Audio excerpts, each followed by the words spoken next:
was wondering why nobody makes electric cars that are exciting. So I wanted to do that with my BMW, where I blew the engine up, to show that electric cars can be fun and exciting, and that, you know, in the future, when someday combustion engines won't be around anymore, that there's still space for enthusiasts to enjoy their cars. And that's, I think, what's special about the Nevera. Even people who don't like electric cars, when they try the Nevera, they're like, wow, this car was built by proper car guys. Like, this is fun.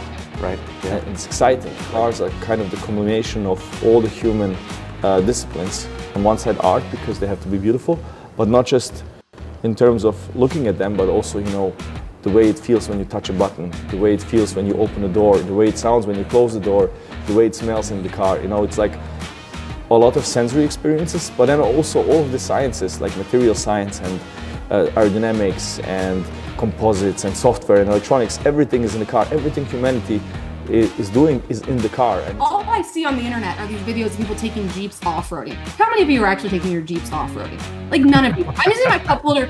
I'm using my cup holder every single day. And like, why is that not important? A mom spends more time. I guarantee a mom spends more time in her car than the average person, than the average car person. I am taking the approach of, one, I think we need more women in auto, not less. So I welcome. And I think more moms should write and review and care about their cars.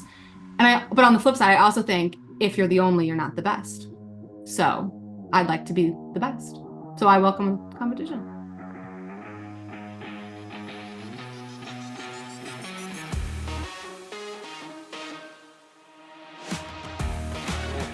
I was just a car guy, like I guess so many of the listeners here, from basically when I was born. And there was really no precondition to it, because I was born in an area where there were basically no cars. So at that time was still Yugoslavia in 1988.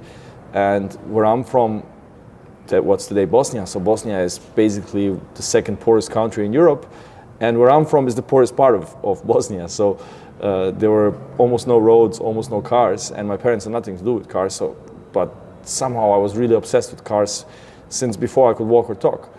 And I wanted to do something with cars all my life, whether being a race car driver, Formula 1 driver, designer, engineer. I cycled through all of it, and I tried to absorb everything like a sponge, what's about cars. And one of the lucky things that happened was that we moved to Germany, because the war started in Yugoslavia at that time. So my parents moved to Germany, and there were a bunch of cars, and they had a car culture, like lots of magazines, TV shows. I was watching all of them and tried to learn as much as I could.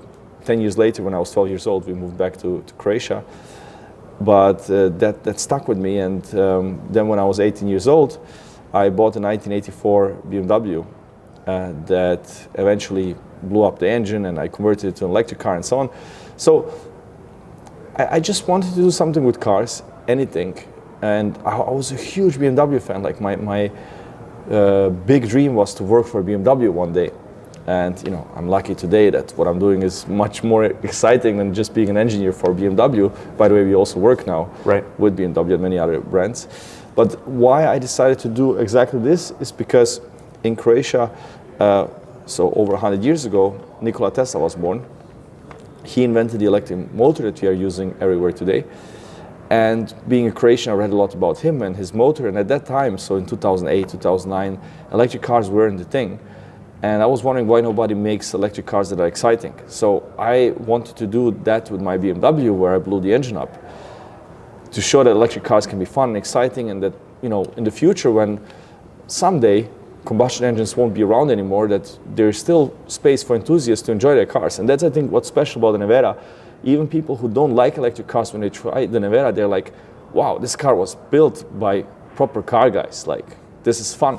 Right. Yeah. And it's exciting. Like Chris Harris, he's not really a huge fan of electric cars, but he loved the Nevera and he was blown away by it.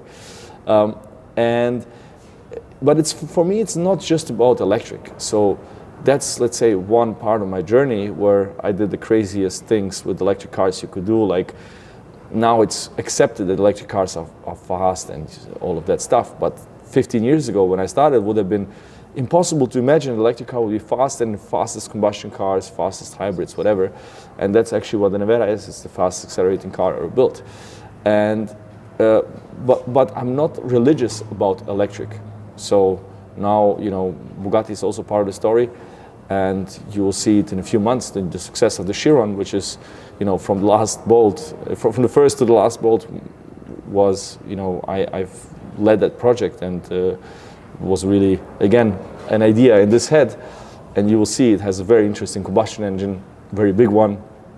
So I'm just about doing cool stuff for with cars, not because of a particular, let's say, technology or whatever, just because I think in the end, like, you know, I'm an optimist, and I believe that cars are kind of the culmination of all the human disciplines. On one side, art, because they have to be beautiful, but not just in terms of looking at them, but also, you know, the way it feels when you touch a button, the way it feels when you open a door, the way it sounds when you close the door, the way it smells in the car. You know, it's like a lot of sensory experiences, but then also all of the sciences, like material science and aerodynamics and composites and software and electronics. Everything is in the car. Everything humanity is doing is in the car, and it's an arms race between so many smart people in the world, so many manufacturers. So I think that's why I got excited about cars initially as a kid.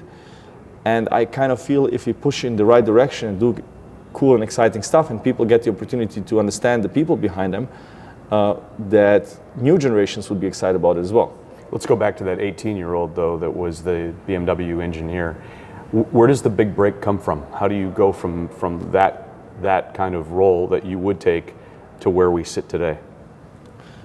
Well, there's no like single big moment. It's just 15 years of like ups and downs, and I mean our story of like the chance of me starting a car company in Croatia, where there was zero auto industry before. At least, I mean, there are some small suppliers, but no Right. really car industry. Or it was one of the least developed, if not the least developed, European countries when it comes to automotive industry. There was no investors, no talent, no market, no government support. So, and I didn't know one single person in the auto industry. I didn't know anybody. So the chances of getting here were like 0.00, and it was an incredibly difficult journey. Like I could tell you so many near-death experiences for the company that I'm really brand-marked by it, and kind of like I have PTSD from it. But you know, it maybe the biggest, I would say, reason for it to happen was when the engine of the BMW originally blew up. I actually wanted to put in another combustion engine, like V8 from a E39 M5 at that time. But first of all, it was too expensive for me. But second, I was like, this will take a lot of my time and a lot of effort, and it's going to be difficult. So when I'm already doing it, why not do something that could also turn out into a business? So I thought at the time, and I was following Tesla. So Tesla just started. It was like totally under the radar. Nobody really knew about it. Elon Musk was not on the radar. It was Martin Eberhard and Mark Tarpenning who were the original two founders. And I was following it, and I was like, this could go somewhere. And I followed the scene of people who were converting their cars to electric in the US and racing them. So there was a small community of people like DIYers who were doing this kind of stuff. And I thought, when I'm already doing this, okay, I want performance and I want to do something cool, but let's do something that can turn into a business. And actually my first company that I founded at that time was built to convert combustion engine cars to electric. Quickly I realized that that's a bad business, both technically and financially, and then I decided to build my own car and so on. But I think that was really the key, where I was like, okay, I'm going to do something that's going to take a lot of effort from me, a lot of time. So let's do something that could also be a business and not just a hobby. And yeah, it took from there. How did you assemble the team that ultimately led to where we are today?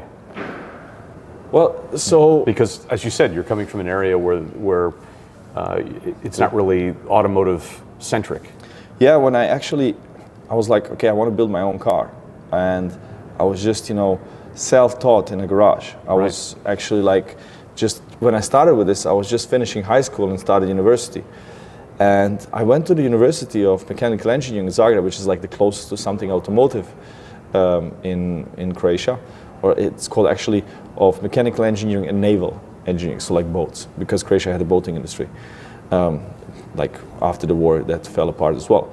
But I told them, look guys, I want to build a car in Croatia. I want to build an electric supercar.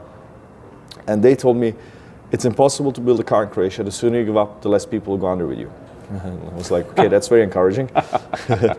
So, but you know, being, I think, you know, determination, like doing your own thing and not listening to naysayers is something that's very important if you want to do something like this. So I actually knew a couple of guys that were good with their hands and did stuff, not in automotive industry, but for example, my first colleague, I wouldn't even call him an employee, like the guy who was working with me in the garage, Igor, he was a great self-taught engineer and manufacturing guy, because during the war in Croatia had an embargo on weapons. They couldn't buy weapons. So he was responsible in the army to develop and make drones and operate them. So he had to develop and make drones in Croatia without any, you know, real infrastructure for it, without the know-how. A similar story, right?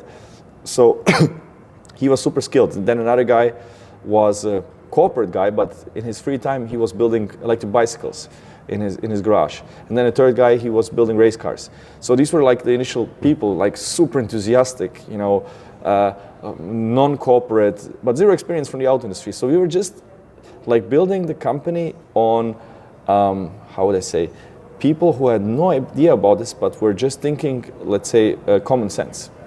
But there's only so far you can get with common sense. So at the beginning, I couldn't afford to hire foreigners, like, I don't know, like an Italian from Ferrari or some Germans who worked in the German auto industry. I just couldn't afford any of that.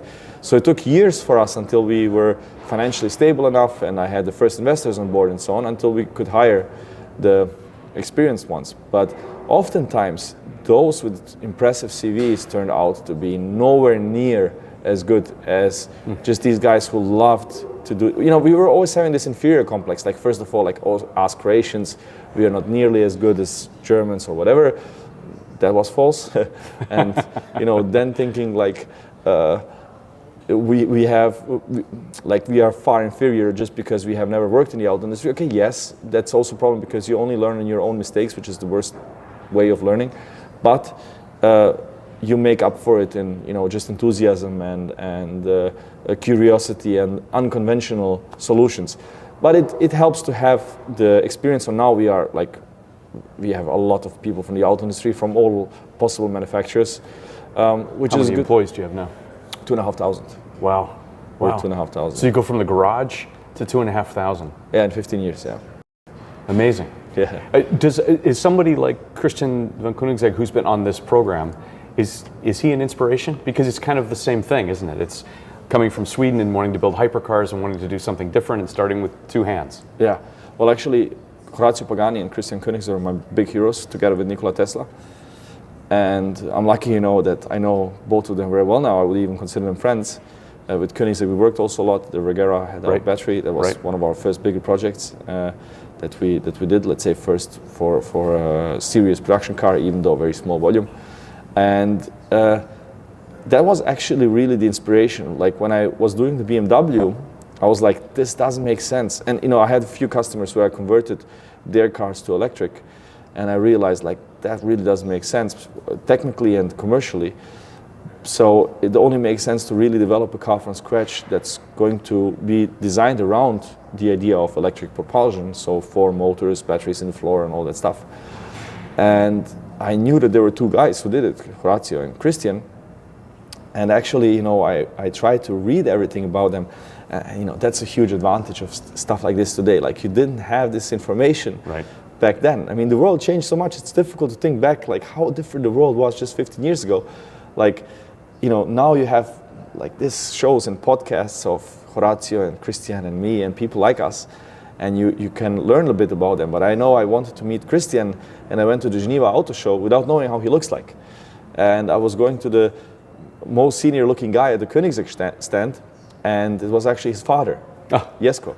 And he was such a nice guy. He listened to this, you know, kid. I mean, I was like, I don't know, 18, 19, but I looked even a lot younger, you know. So, you know, this kid who wants to build his own car. So he listened to me and he gave me Christian's email. Then I wrote everything to Christian. I still have these emails today. Actually, I must say, looking back at it now, incredibly looked quite professional what I wrote to Christian, and that got him, interested. Then when I actually had the first employees, I took the whole company. I remember, like I had a Volkswagen Passat, and we all jumped in the car and we went for a factory tour in Pagani, in Modena, and that was a huge thing for me. Like Pagani at that time was like 40 employees, and I was like, man, if we could be one day like Pagani, like that would be amazing. Like, but that seems so far-fetched. Yeah, now we are. You feel that you're closer now, a lot closer? Well, today we are 2,500 employees. Pagani is like 200. Right. Not that like number of employees really equals. But even in terms success. of stature, I mean, you've grown this. You've developed now a culture for a vehicle, right? The proof is in the product. Absolutely, absolutely. I mean, I think everybody's like, I don't consider anybody competition. I really consider everybody in the industry friends.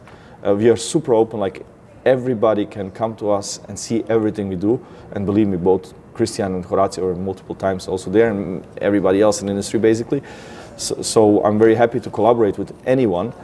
And Horacio has positioned Pagani so uniquely. It's basically art. He's not in this arms race of technology and performance. The cars are good and they are performing well, but it's more about the artistic side. While Koenigsegg is all about crazy ideas and making them happen. So the Rimac is a bit like that, but now with, let's say, Bugatti, I also have a second canvas to draw on, which is a bit differently positioned than the two others. How did the partnership come about that you would become involved with Bugatti and that you would now have the Volkswagen Group by your side? So as I was building the business, initially, like I couldn't get any investors. So that was the most difficult thing. Like there were no investors in Croatia, and foreign investors, they didn't want to invest in electric cars, first of all, because at that time they already burned their fingers with like Fisker and a bunch of others that went bankrupt. And when they heard Croatia, like what? They never thought about investing in Croatia. And then third, there was like just a 20-year-old guy with a few other like 20-year-olds in his garage. Yeah. But as we were proving ourselves, we started to work for other car companies, we started to get business, we started to get revenue, and we were basically self-funding, but just barely surviving, like always being late with paying the rent and suppliers and stuff like that. It was really a struggle.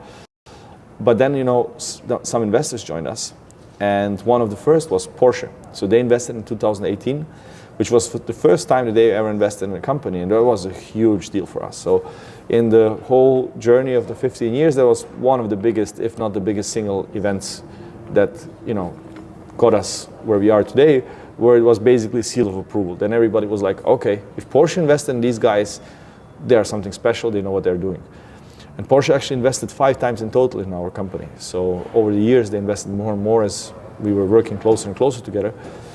And then at some point, the Volkswagen Group had a lot of change. So Ferdinand Piech, who was the long-term patriarch of Volkswagen, he was not there anymore, then he passed away.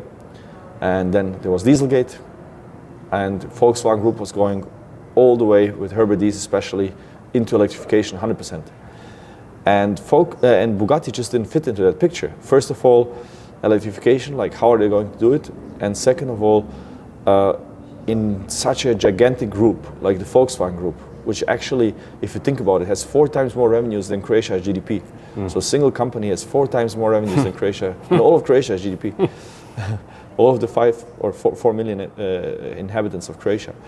And so they were not sure what's the future for Bugatti and how they can lead it to the next stage. And they were thinking about multiple options. And somebody had the idea, well, there's this guy in Croatia who's already building electric sports cars, because they actually thought that the next Bugatti has to be electric, which I strongly disagreed with, actually. And you will see that the next one will not be fully electric, it will be a hybrid car. And they were like, okay, we have already a relationship with these guys through Porsche. So it was an interesting idea to explore. What I then learned in such a huge company is that there was no opinion of the company. There was many opinions of many different people.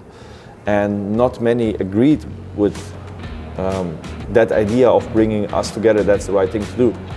But in the end, it turned out to be an absolute win-win for all sides. So it was a win for Bugatti, a win for Rimac, a win for Porsche, a win for Volkswagen, for the employees. It works beautifully. If you remember, I thought I was just going to sell cars to St. Louis moms. So I was like, okay, I'm going to take like the SunTruk inventory and I'm going to do videos about these different cars that we have for sale. So I'd grab a Ford Explorer, I'd grab a Kia Sedona, and I would do videos on them. And, I got my first 1,000 followers pretty quickly because people were I was posting about it on my personal, it just kind of grew pretty organically. And I remember then I went to go check my insights to see like where my followers were. And St. Louis wasn't even in my top 5 cities. And I was like, so this might be like a little bit bigger than St. Louis. And I was pregnant and I was looking through the cost of what it would cost because I was working at the dealership still part-time. But, 2 kids in daycare, it just like wasn't really penciling. So I remember telling myself, I'm going to give myself till my due date to see if I can like actually make the car mom a thing. Because if not, I'm probably going to stop working. Like I'm not going to go back to the dealership working. I'll be a stay-at-home mom. I was like, but if I can have 10,000 followers by October, and I started this in June, I was like, I will probably have a chance to like take this thing full time. And the day my daughter was born, I had 14,000 followers. So I had just made it. And that was in October. And then by March, I hit 100,000. And that's when we really started to see the potential and see where this thing was going to go. Wow. Yeah, no kidding. Yeah. Let's talk about the show a little bit. Man, maybe you can talk about the responsibility that you feel for getting the story right. How much responsibility is there? I think, other influencers, they are telling you to buy a new lip gloss or a top or maybe a rug and like really splurge. But I realized that what I was influencing was life-changing purchases. And that felt kind of scary and kind of like a lot of pressure. And it's still scary. I mean, if I tell everyone I like a car and the next day that car comes out with an intense recall, like I don't like to see that. And I hold that. I hold that pressure with me. So I wanted to do everything I could to deliver the best types of content. So one of the things I did as soon as I thought this was really going to take off was I got my child passenger certification. So now I'm a nationally certified CPST, which is something that a lot of other car reviewers don't even bother doing. Because I mean, it's a pretty intense like certification process. Like, you have to do X amount of car seat installations every single year. You have to get recertified every 2 years. But that was really important to me to be able to speak about these cars. So I did that. And I've just really, it's kind of funny. Like I wasn't that big of a car person before any of this started. I liked selling cars and, I learned about what I had to learn about. But now now I just obsess over reading about every single family car, how everything works. And I probably install, I would say over 500 car seats every single year in different types of vehicles. Like, I'm installing probably at least 2 car seats almost every single day. So I feel like now, 4 years in, I have the experience to share, how I think these cars operate for families. But I'm really now just starting to get the confidence to like even make more bold statements. Like, here are the top cars that I like. Because before I was always too scared to do that. But now I'm finally like, okay, no one's done this more. I don't think anyone's done this more than me. I'm ready to share what I know. Yeah, that's great. Wow. Have you become a car person now? Yeah, no, now I am a car person, which is fun. 1,000%. Yeah. What is it you feel about your approach, Kelly, that fuels the popularity? I do think it's looking at cars in a different perspective. And we also make things very fun and authentic to me. And I just take things seriously. Like I take things seriously that I feel like other people kind of make as a joke. Like I think the cup holders in a vehicle are very important. I was going to ask you about that. Yeah. I think that's important. I think where you put your purse is important. And some people want to like, poke fun at like, oh, look, mom, place for your giant purse. They're like, look, all the Starbucks you can fit. And they're like kind of saying it as satire, but I'm like, okay, well, all I see on the internet are these videos of people taking Jeeps off-roading. How many of you are actually taking your Jeeps off-roading? Like none of you. I'm using my cup holder every single day. And like, why is that not important? A mom spends more time, I guarantee a mom spends more time in her car than the average person, than the average car person. Do you know how many different activities I'm driving to, how many different pickups I'm doing? I'm in my car all the time, and that's important. So like, no, it is important how many cup holders I have. No, I would like to know where my purse is going to go. So I've just like taken it very seriously, taken things that I think haven't always been highlighted seriously. And then of course we also have, you know, I'm also just kind of doing my content in my own way. And this is something my sister reminds me a lot of. Like when you're kind of like I don't even call myself a disruptor, but when you don't have someone else you're following, like someone else's formula you're following, you can kind of do whatever you want. So we do a lot of car content. I do a lot of other content. Like I do a lot of mom related content. And that I just think helps really build a community and helps people really trust me. Because maybe, you know, they made one of my recipes and they're like, okay, that was great. And it kind of like feeds into the community, which sounds silly to hear about a car reviewer having a good broccoli recipe, but that's just kind of all part of the brand. You just talked about chicken broccoli casserole. I'm making it tonight. Right. I saw that. You went to Costco and you bought the broccoli. You've branched out into other areas too, right? Yeah. But I like what you just said. You're building a community. It's not just where the cup holders are. Yeah, exactly. And that's what makes it fun for me. And I like sharing. I mean, it's the car mom, so it's cars and moms, you know, that's what we're doing. And we're kind of just combining the two any way that we can. Is anybody out there doing what you do now? Yes. It's a copycat society. Yes, there is, but I am taking the approach of one, I think we need more women in auto, not less. So I welcome, and I think more moms should write and review and care about their cars. But on the flip side, I also think if you're the only, you're not the best. So I'd like to be the best. So I welcome competition. But I will just say, I don't care who you get your information from. I really don't. But I do take some problems with people, I think, especially with the car. I'm very protective over the car seat information because like everyone likes to say, look, there's space for 3 car seats. Is there?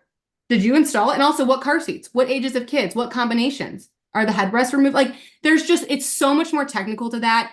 And everyone would love to give blanket statements over this car can fit 3 car seats. And that is an impossible thing to do because you don't know the ages of their kids. You don't know the car seats they have.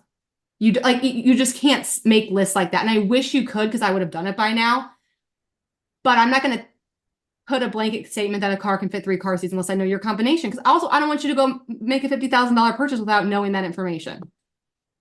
What's the most common question besides the supermarket where you're stopped and someone says, what do you drive or what should I buy? We'll get to that later. But what's the most common question related to either car seats or functionality? You know, I get I think a lot of people trying to make their current cars work, which I actually think is really important. I think that a lot of first-time moms ask me like, hey, I'm ready for my mom car. What car should I buy? And I'm like, you should keep driving your Toyota Corolla. You're going to have 1 kid. You're going to be fine. Like, let's not upgrade yet. That can fit a car seat. Keep your no car payment. Like, talk to me when you're pregnant with number 3. Then we'll upgrade. So yeah, first time moms coming to me a lot. And then mainly it's just what car? I can't imagine how many times you've been asked that question. And it's funny. But like, I love it because I love selling cars. So I do, even though like everyone on my team tells me to stop doing them because it takes up a lot of my time. I love doing consultations. I do like 3 to 4 consultations every single Wednesday. And I sit down with the family and we go over their needs and I recommend 1 to 2 cars for them to go look at. Really? I didn't know that. I love doing it. Wow. This is from around the country. Yeah, from around the country. Huh. Yeah. So but I like it because one, I like selling cars. I like connecting with my audience. And I also I want to stay in the game. Like I want to know that what lease prices are we seeing? What are we talking about? What did you think of that car? Because that's helpful. And I've always wanted my platform to feel very collaborative because I'm truly, at the end of the day, I'm just one mom. And like at some point with cars, it does become your personal preference. Like even though I try to keep the majority of my reviews very like data backed and data based, at the end of the day, like I'm going to like one interior over the other. So I love hearing what other moms think so I can always like help say, hey, this isn't for me, but I know a ton of people who love this car. Yeah, wonderful. Are the specific needs of women and moms or men and dads being met by automakers?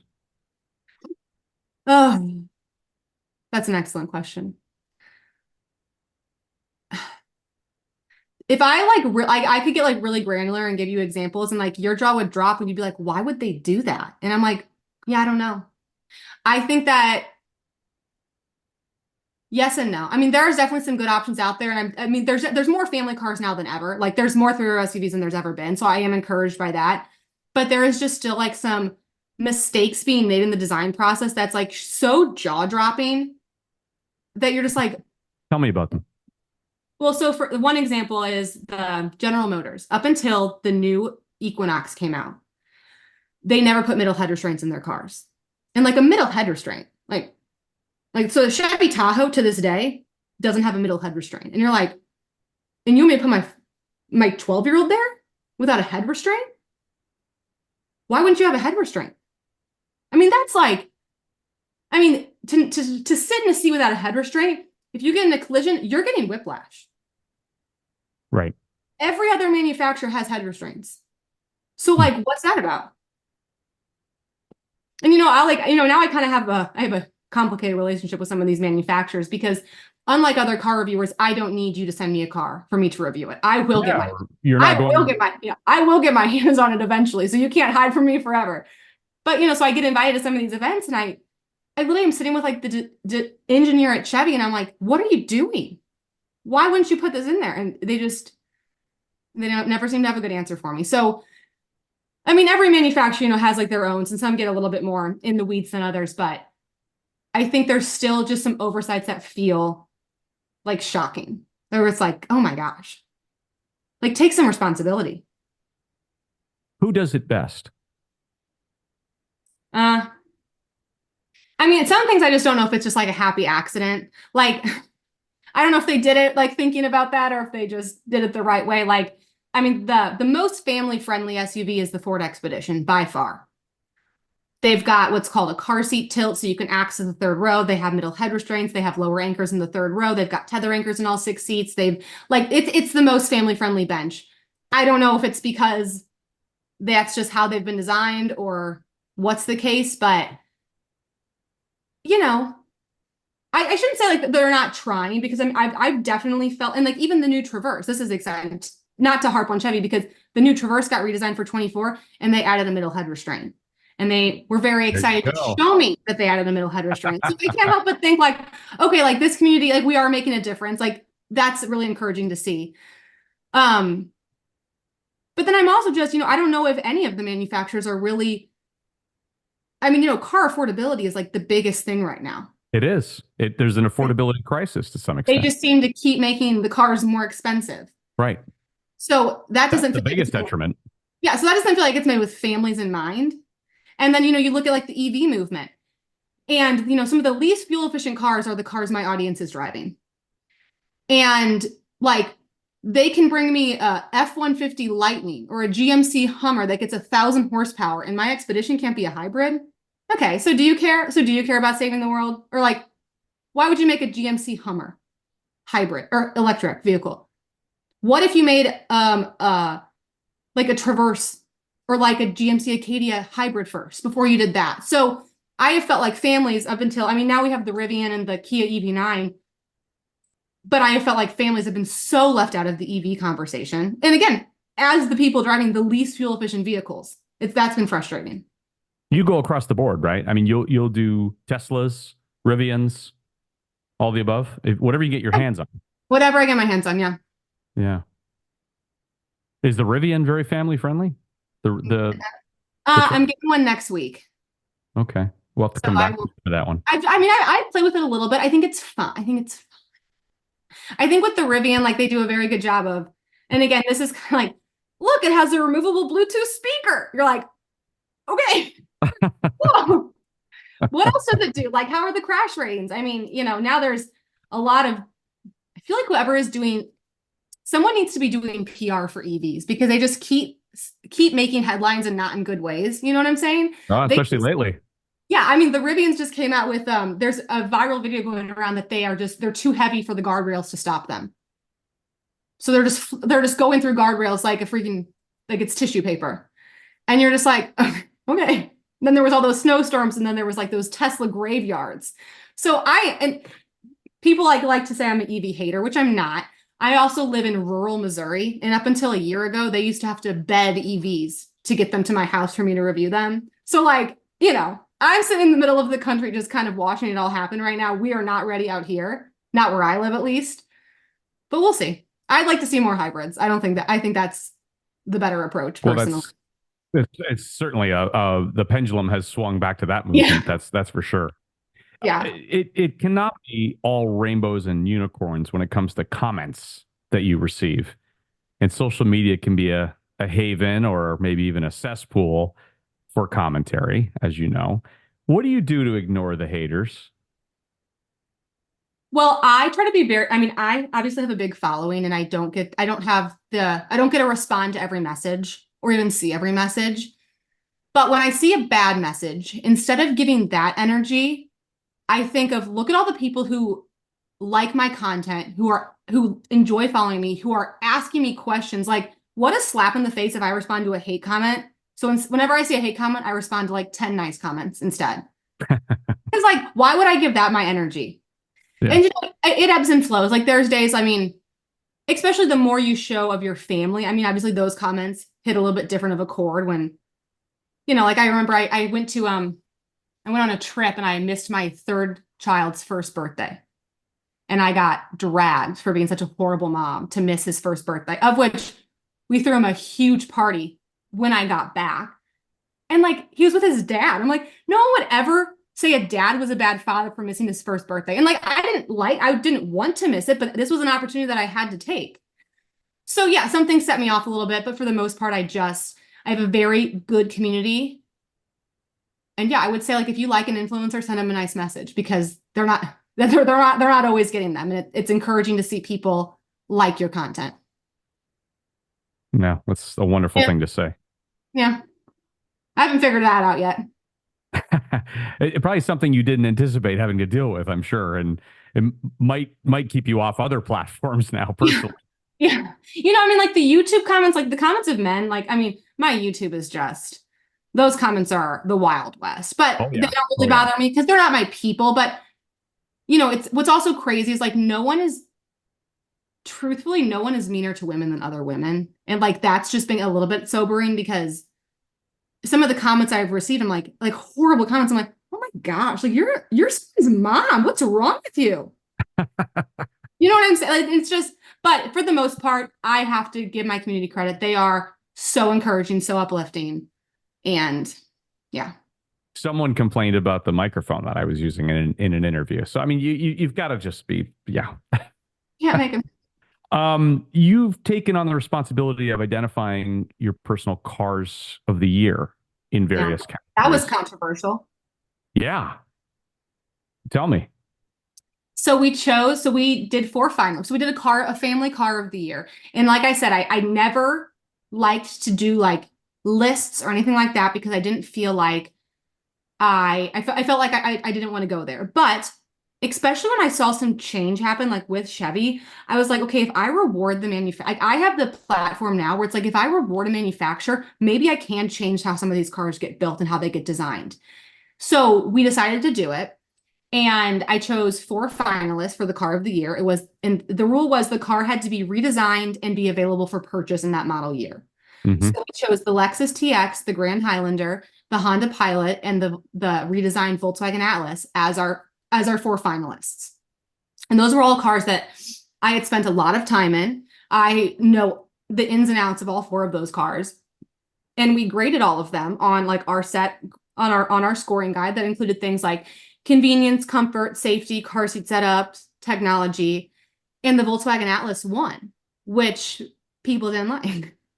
Which I don't think they would have liked anything. And I think everyone read it as a personal attack that I don't like the Grand Highlander, which was not true. The Grand Highlander was one of my finalists. But at the end of the day, the Volkswagen Atlas won. And yeah, It was the biggest deal in the world, and now it seems everyone's forgotten about it. So I stand by it. I think the Atlas made some really big improvements for 24. They were able to clench the IHS top safety pick for making better headlights standard. The Grand Highlander TX did not get that award. The new Volkswagen Atlas is an incredible value. It's one of the only cars I've seen lately where they redesigned the trim levels to give you more on the base model.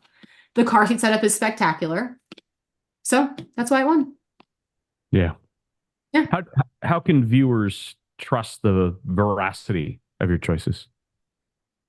They can know that they are data based and data backed. Like I can tell you like that the Volkswagen Atlas can fit more car seats. But I think at the end of the day, like it's difficult to do because if you only need to fit one car seat, maybe the Volkswagen Atlas isn't your choice. But I have to look at like how versatile a car is for all families to give it the family car of the year. But I do think I would tell people like, you know, especially, I mean, really my specialty is of course family cars, but it's really family cars for 3+ kids. And that's only because that's where things get complicated. Every car can fit 2 car seats. Not every car can fit 3. Not every car can fit 4. So that's where I've really felt like I've had to go a little deeper. And it's like, if you have one child in a car seat, go have some fun. Go buy whatever you want. Like, I don't know, what color do you like? If you have 4 kids in car seats, your options go from endless to about 3. So that's just kind of where people do need to understand that about my content. Yeah, for sure. For sure. When your children grow, and they will grow quickly, do you continue with this noble calling, or does it become like car mom, sports car, midlife crisis? Yeah. No, that's where, so what's,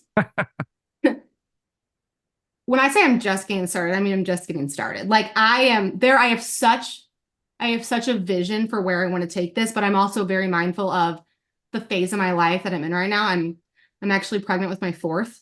Oh, so like, no, so it's like, on Cars and Culture. Yeah, I haven't even said on my Instagram yet. So this is exclusive. So I am very aware that this is this phase of my life. So what I'm going to keep doing is having my babies, working this flexible schedule, raising my kids. But then when they're grown, like we're turning this up a notch. And I have a lot of big plans for how I can continue to help families with all this experience of 4 kids under my belt. Then I'm really going to know what makes a good family car. Wow. So, won't you? Yeah. Yeah. And I got a lot of sisters who aren't even married yet. So I'll bring them in. We can start showing that, we're going to keep it going. Wow. Good for you. An entire vision. Wow. Yeah. I do like the idea of what happens to the car mom, later. Yeah, maybe. I'd like it, yeah.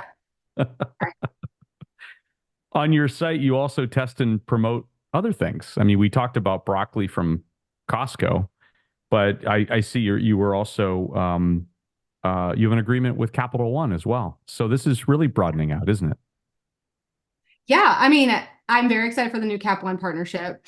We're focusing on their new Auto Navigator platform. So it's still auto adjacent, but that's something that like literally my family's dealerships use every single day. So it's a fun, like, I love when I can bridge the gap between like retail and consumer. Like that's what I love to do. Like I love bridging the gap between like, hey, your sales manager isn't the worst person in the world. And this Cap One partnership feels good because I get to do that in a bigger scale. Yeah. Could you have imagined some of these partnerships? I mean, and by the way, I also noticed you've branched out into makeup too. Yeah. Don't have any on today, but it's just, that's just what makes it fun. Like the car content, while I love it, especially on the long form front, like we host a lot of our long form detailed vehicle reviews on YouTube. But for Instagram, it just feels like I love showing the daily life of being a working mom, being an entrepreneur, being just like, a girl from rural Missouri. Like it's just fun content to make. So it's been fun to do some of the lifestyle stuff. And I'm also so humbled by some of the auto related partnerships we get. Like Continental's a huge supporter of mine, and I mean they sponsor race car drivers and the car mom. Like that just feels really cool that we're like on the same kind of level. Not the same level, working with the same sponsor.